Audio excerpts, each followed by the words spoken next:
सुजाता,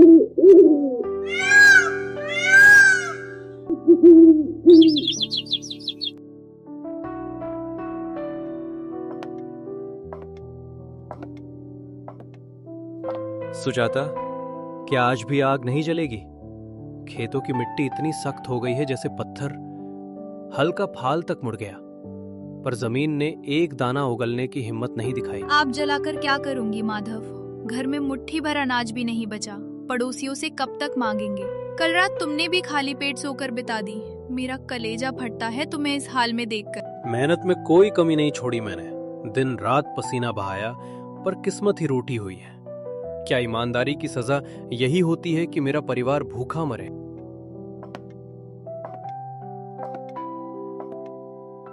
हिम्मत मत हारिए, आप सच्चे हैं और भगवान देख रहा है। आज फिर शहर जाकर किसी से मदद मांगिए, शायद कोई रास्ता निकल आए। मदद? अब तो लोग रास्ता बदल लेते हैं मुझे देखकर। पर तुम ठीक कहती हो, घर बैठकर हार मान लेना तो मौत के बराबर है। मैं जाता हूँ, शायद आज का सूरज हमारे लिए कुछ उम्मीद लेकर आए। माधव अपने लड़खड़ाते कदमों से बाहर की ओर बढ़ जाता है। सुजाता उसे तब तक देखती रहती है जब तक वो ओझल नहीं हो जाता। माधव गरीब किसान सिर झुकाए और हाथ जोड़कर सेठ धनीराम के पास घुटनों के बल बैठा था। सेठ जी, घर में चूल्हा जलना बंद हो गया है। बच्चे भूखे हैं। अगर आप थोड़ा और उधार दे देते तो फसल कटते ही मैं ब्याज समेत लौटा देता। उधार? माधव, तू तो ऐसे कह रहा है जैसे मेरी तिजोरी दान पुण्य के लिए खुली है। पिछला हिसाब याद है या वो भी धूप में सूख गया? साहब, पिछला कर्ज भी चुका दूंगा, बस इस बार दया कर दीजिए। मेरी जमीन के अलावा मेरे पास और कुछ नहीं बचा है। देख माधव, मुझे दया तो बहुत आती है, पर धंधा दया से नहीं चलता। ले, इस कागज पर अपने अंगूठे का निशान लगा दे। अगर 3 महीने में पैसे नहीं लौटाए तो वह सूखी जमीन मेरी हो जाएगी। पर सेठ जी, वो जमीन ही तो मेरी आखिरी उम्मीद है। अगर वो भी चली गई तो मैं क्या करूंगा? फिर खाली हाथ वापस जा और अपनी भूखी पत्नी से कह दे कि तेरा पति स्वाभिमानी है, भले ही पेट खाली रहे। क्या चाहिए तुझे, रोटी या जमीन का टुकड़ा? पैसे नहीं सेठ जी, आपने मेरी किस्मत छीन ली है। भगवान देख रहा है कि आपने एक लाचार की मजबूरी का क्या मोल लगाया है।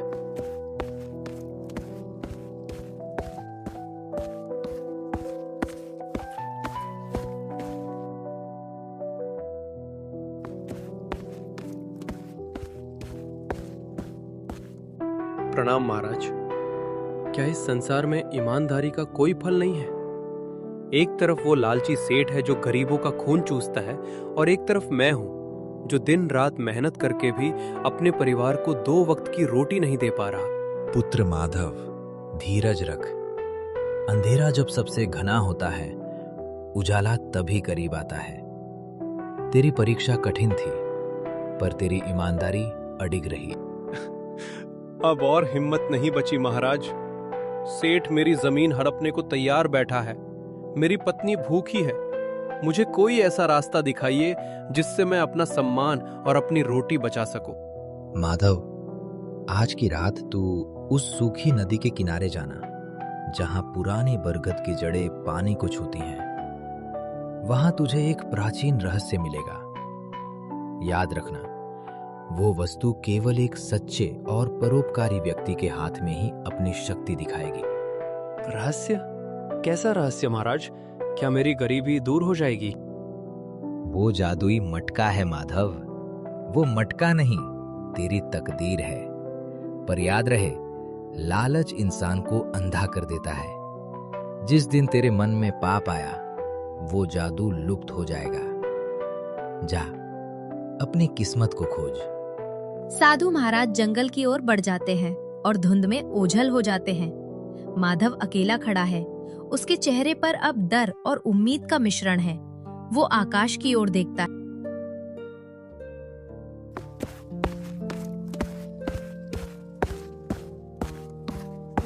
लग रहा है कि यही पेड़ है जो साधु महाराज कह रहे थे। कुछ भी नहीं दिखाई दे रहा है। माधव इतना ही कहता है, तभी चारों तरफ तेज रोशनी फैल जाती है और अचानक से एक चिड़िया प्रकट होती है। माधव डर जाता है। हे भगवान, ये क्या चमत्कार है? इतनी रोशनी! क्या तुम कोई फरिश्ता हो या कोई माया? डरो मत माधव, मैं इस जंगल की रक्षक हूँ। साधु महाराज ने जो कहा था वो सत्य है। मैं यहाँ तुम्हें उस रहस्य तक ले जाने आई हूँ जिसे पाने की पात्रता केवल तुम्हारे पास है। तुम मेरा नाम जानती हो?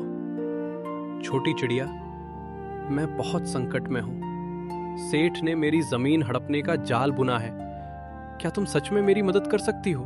माधव, इस पेड़ के जड़ के नीचे मिट्टी में छिपा है वो जादुई मटका।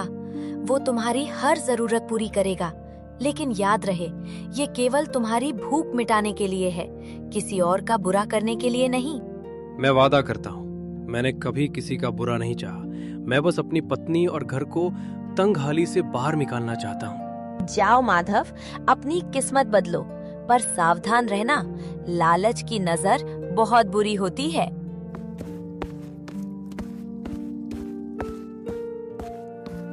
मिट्टी से एक पुराना मिट्टी का मटका निकलता है जिस पर सोने जैसी नक्काशी बनी है।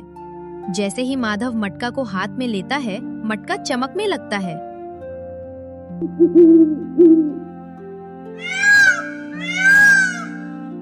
माधव का बचपन का दोस्त करीम, जो खुद एक गरीब लेकिन नेक दिल इंसान है।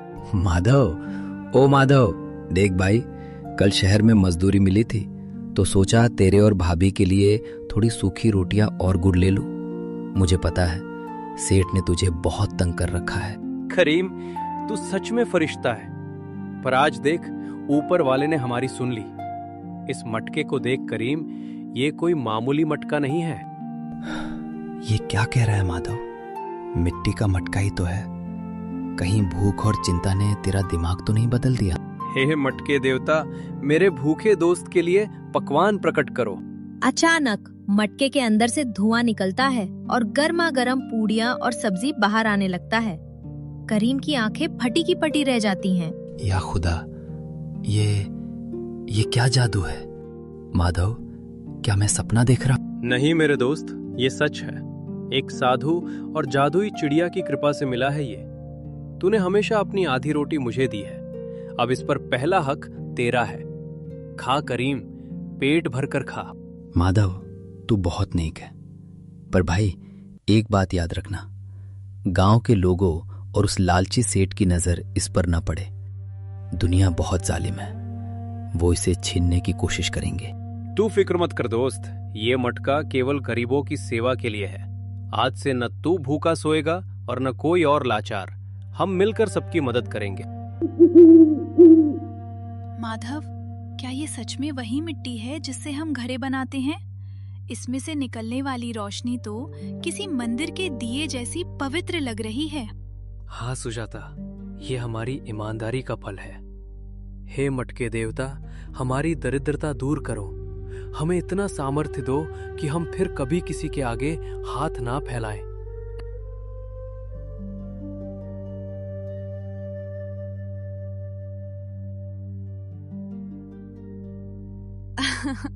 देखो माधव, सोने, इतना सोना कि हमारी 7 पीढ़ियां तक खत्म नहीं होगा सोना। और ये सोने, क्या अब हमें सेठ के पास गिरवी नहीं रहना पड़ेगा?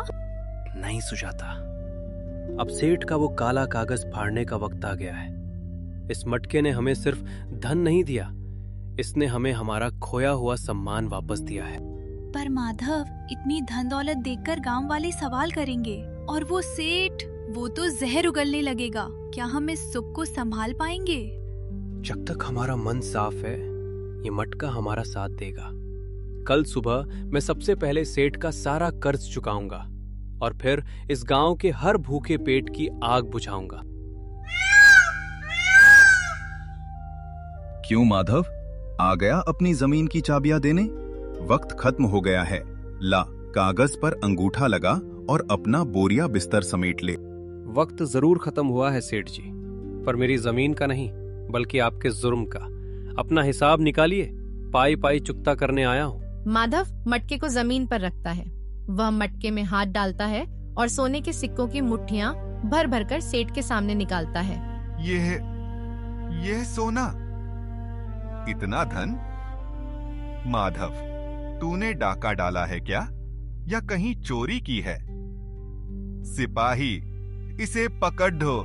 चोरी मैंने नहीं, आपने की थी, गरीबों के पसीने की। ये सोना मेरी सच्चाई का इनाम है। लीजिए अपना कर्ज और सूद, ब्याज समेत ये 100 सोने के सिक्के। अब मेरे घर और जमीन से दूर हो जाइए। सुनो भाइयों, ये जादुई मटका सिर्फ मेरा नहीं है। जो भी इस गांव में लाचार है, भूखा है, वो मेरे घर आए।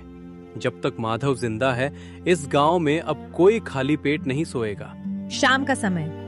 माधव की पुरानी झोपड़ी के बाहर अपनी पत्नी सुजाता अपने वफादार दोस्त करीम के साथ बाहर खड़ा था। वही जादुई चिड़िया उड़कर आती है और मटके के किनारे बैठ जाती है। सच कहा सुजाता, धन तो आता जाता है, पर जो सुकून दूसरों की मदद करने में है, वो दुनिया के किसी खजाने में नहीं।